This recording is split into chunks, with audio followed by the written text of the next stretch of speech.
Welcome to Koh Samui, Thailand. We're spending 48 hours right here on Koh Samui. We've got the ultimate guide planned, so come along with us and we'll show you every single step of the way.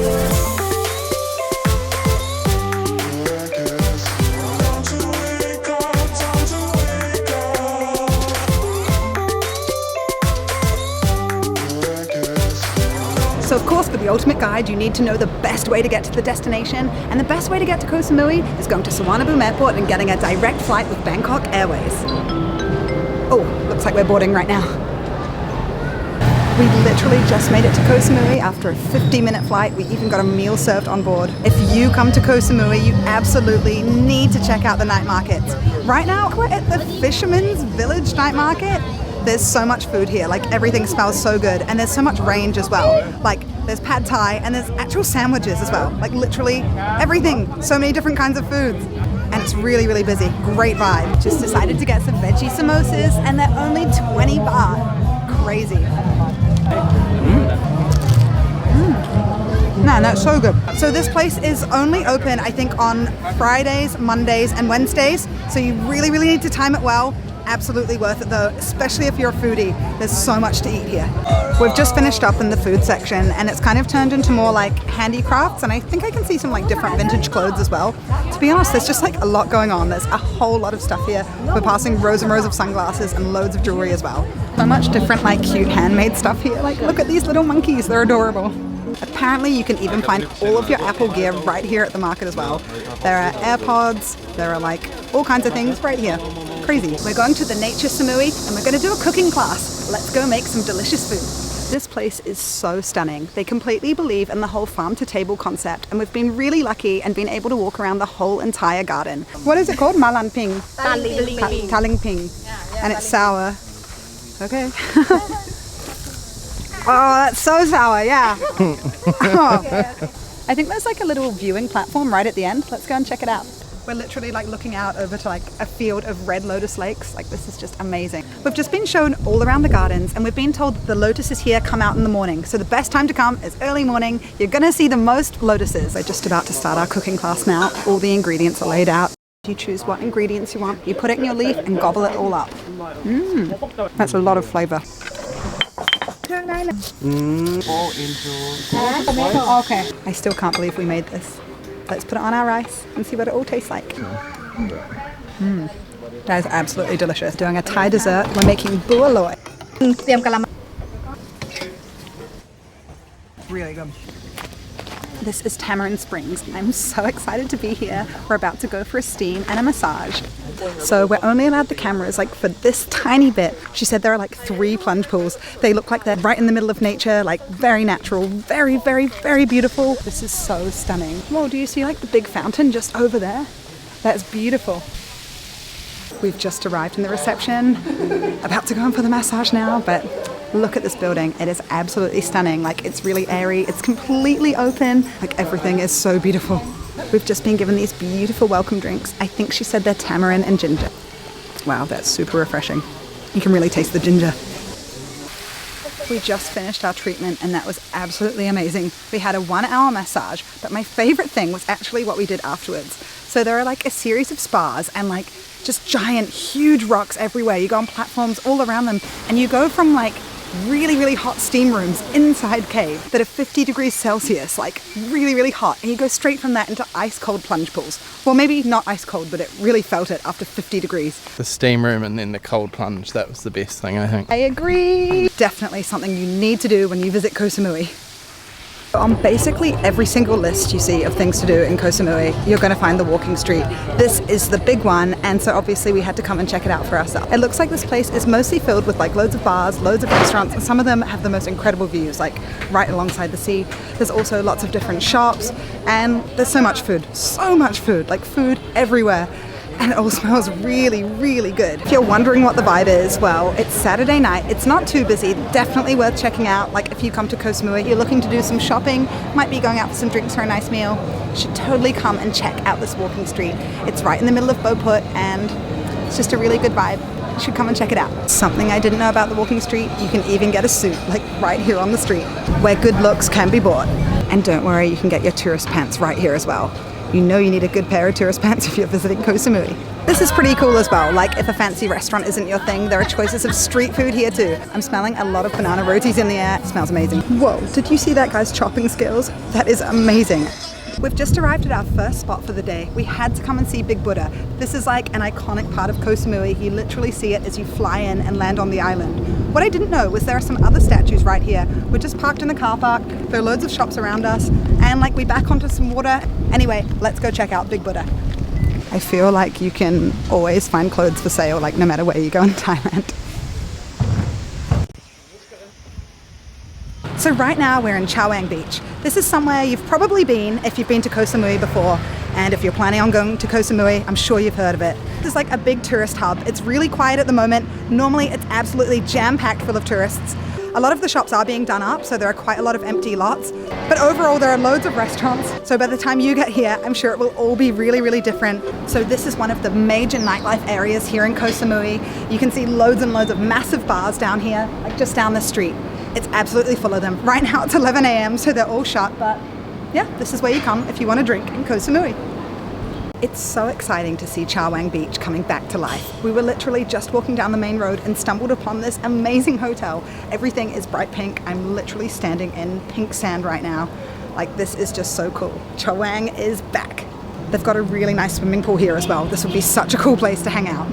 And this beautiful place is Chaweng Beach. It's probably the most famous beach right here on Koh Samui, and there's quite a few reasons why. First of all, it's really, really long. I think it's like 7 kilometers in length, and it's completely lined with some of the biggest hotel chains and lots of bars as well, including the Art Bar, which is right behind me. It's really famous for having visiting DJs and also fire shows right here on the beach. The thing is about Chaweng Beach is there's something for everyone. Unless you're looking for a quieter pace of life, then you might be better suited to go elsewhere.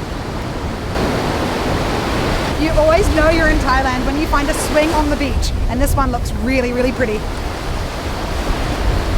This is truly just absolutely stunning. Like, the water is so warm and so refreshing, and the views, I can't get over the views. Like, you can see all of these hills like from Koh Samui in the distance. This is just amazing. I can totally see why Chaweng Beach is so popular. Just wow. We've just arrived at the Jungle Club. The sun is shining, it looks beautiful, and I think just over there is where we're going to see the most amazing views of Koh Samui. Let's go. I think there's like a swimming pool here or something as well. Amazing. Oh my goodness. This is absolutely stunning. I've never seen Koh Samui from this angle before. It's like legitimately like the postcard view of Koh Samui. This is incredible. So you've got the view, we're just sitting on some bean bags, and there's the restaurant and bar right behind us. We're going to get some food while we're here. I'm going to get some guacamole and chips, and I'm also going to get this delicious sounding fruit smoothie.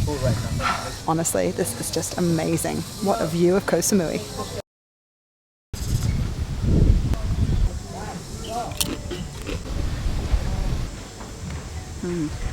Oh, that's so good. It's so fruity.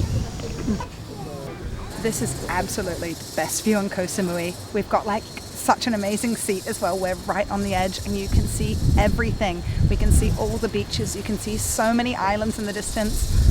This is so stunning. One bit of advice, I totally recommend you either make a reservation or come to the viewpoint early. We saw a few people that got turned away, so we felt pretty lucky that we managed such a good seat. Another thing we just found out, the Jungle Club is actually a hotel. Really keen to come back and stay here. There are lots of different ways you can get around Koh Samui. Most people opt to just hire a scooter, but today we hired a van, and like, just look at this. This is absolutely amazing. We have golf showing us around, so it's like our very own private tour. We can go exactly where we want. It's very, very cool. So right now, we're visiting some rocks. These are actually some really, really famous rocks here in Koh Samui. They're called Hin Ta and Hin Yai. And in English, that means grandfather rock and grandmother rock.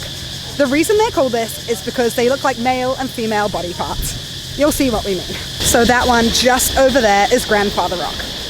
The one that's sticking right out of all the other rocks. We haven't found grandmother rock. We're just gonna keep looking around till we find it. It is so stunning here, and it looks like there's even a private beach just down there, like between all of the rocks. Just behind me is Grandmother Rock. It's a little bit damaged, and it's actually roped off, so we can't go any further, but you get a nice little view. You can see it right here. Okay, so it turns out some people are going down. It looks a little bit too slippery for me. It looks like there's a really cool little viewpoint over there, so we're gonna go and have a little look. I feel like this beach is such a little secret. It's so small and jammed between the rocks. It's just really, really nice. Wow, like I thought the view was good from over there, but here it's amazing. There's still a few people, but it's not as busy as over there. And the view of Grandfather Rock is just amazing. Like this is such a good spot for photos. Really, really nice. This is Lamai Beach. This is another hugely popular place here in Koh Samui. We just walked the length of most of the beach and it was absolutely packed, like so many tourists, and there are lots of hotels right up against the beach. It's a cheaper alternative to Chaweng Beach, and that's why it's so popular. People come here to chill out and not spend quite as much money. Just because it's cheaper doesn't mean it's any less beautiful. It still has that amazing Koh Samui charm. There are so many of these beautiful little bungalows like right here on the beach. I think it's what a lot of people imagine when you think of your dream Thailand vacation. And in my experience, I've found like there aren't actually that many places that really exist nowadays, but they seem to have them right here on the beach. And they're so charming as well, like exactly what you'd want if you were coming to visit Koh Samui. It's beautiful. Totally just didn't expect to see that. There was this old woman digging for little shells, like just on the shoreline. And she said they're to eat, and they're really yummy. This is the big waterfall here on Koh Samui. This is called Nam Mueang Waterfall. There are loads and loads of tourists everywhere. I can see a few shops and a few people selling things. Okay, so this is like the first waterfall. It's like 2 minutes away. Just a little walk up here. And then for the second waterfall, which has got like a viewpoint and like a little pool you can go in, it's apparently another 1 or 2 kilometer drive just down the road. This is so tricky to balance.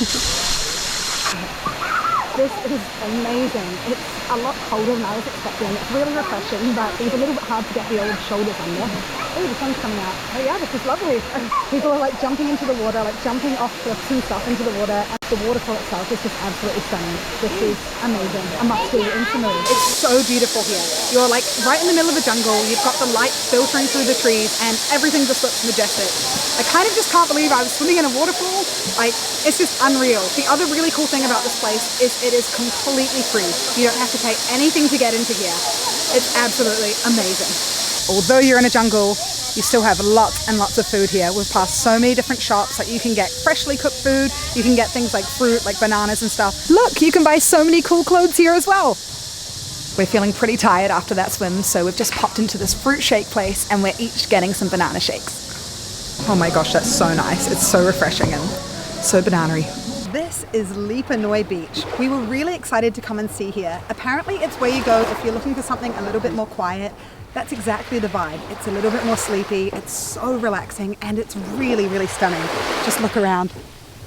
You can just hear the waves lapping against the shore. It's so lovely. It's so calming. And I really love the way all the palm trees are hanging over the water as well. It's really lovely. So there are still hotels here. We've seen quite a few right alongside the beach, but it's definitely a lot less of like a party central like Chaweng or like Lamai. It's really calming here. We've even seen some locals, I think, playing with their dog out here. So totally different vibe. Very, very peaceful. We've just finished watching that amazing sunset. Now we're going to head to Chaweng for some food and then we're going to head to the airport and go back to Bangkok.